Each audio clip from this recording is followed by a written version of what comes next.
Have you ever wondered why jellyfish glow? Jellyfish go through a chemical process called bioluminescence, where the substance luciferin reacts with oxygen to produce light. This bioluminescent gene can be taken out of a jellyfish and inserted in other organisms through genetic engineering. This procedure has been replicated to a number of different organisms, including pigs, mice, and zebrafish. The jellyfish luciferase gene is inserted into a small circular DNA molecule that replicates separately from a bacterial chromosome called a recombinant plasmid, which is then added to a recombinant bacteria. Through this process of DNA cloning, jellyfish luciferase DNA can then be replicated. Recombinant plasmids and recombinant bacteria are also used in the synthesis of small molecules to use as drugs, such as insulin. When the plasmid is inserted into the recombinant bacteria, the bacteria then produce insulin, a hormone that maintains glucose levels in the blood. In practice, the utilization of insulin-producing bacteria has provided an efficient source of insulin for those with diabetes. Recombinant plasmids with the jellyfish gene can be inserted into embryonic stem cells of a pig.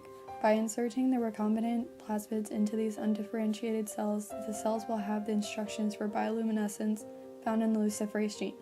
This step cannot be replicated in adult stem cells, which only differentiate into cells similar to their tissue of origin. The final step in creating our glow-in-the-dark pig is to insert the embryonic stem cell into a developing pig blastocyst. We can use the polymerase chain reaction machine to replicate the DNA of pigs in order to gauge the presence of luciferase-producing gene.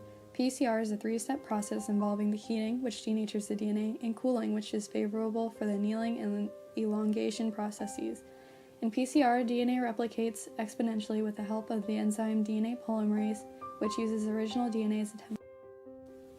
Gel electrophoresis is a tool where a current of electricity runs through a gel to separate PCR DNA fragments.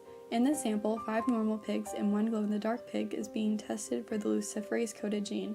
While the dye runs through the gel, the longer DNA strands will travel slower than the shorter strands. The longer strand means that the luciferase-coded gene has been incorporated into the DNA. Organismal cloning occurs naturally when organisms undergo asexual reproduction when a mother cell divides into 2 identical daughter cells. Scientists can artificially clone DNA through somatic cell nuclear transfer. A target nucleus is added to a somatic cell which has had its original nucleus extracted. You can find genetically modified organisms, or GMOs, everywhere. GMOs are organisms that have genes inserted into their DNA. GMOs are in the produce you eat from the local grocery store. Scientists use biotechnology, a study that uses microorganisms to perform industrial processes to genetically modify crops to be resistant to pests, weeds, or even drought.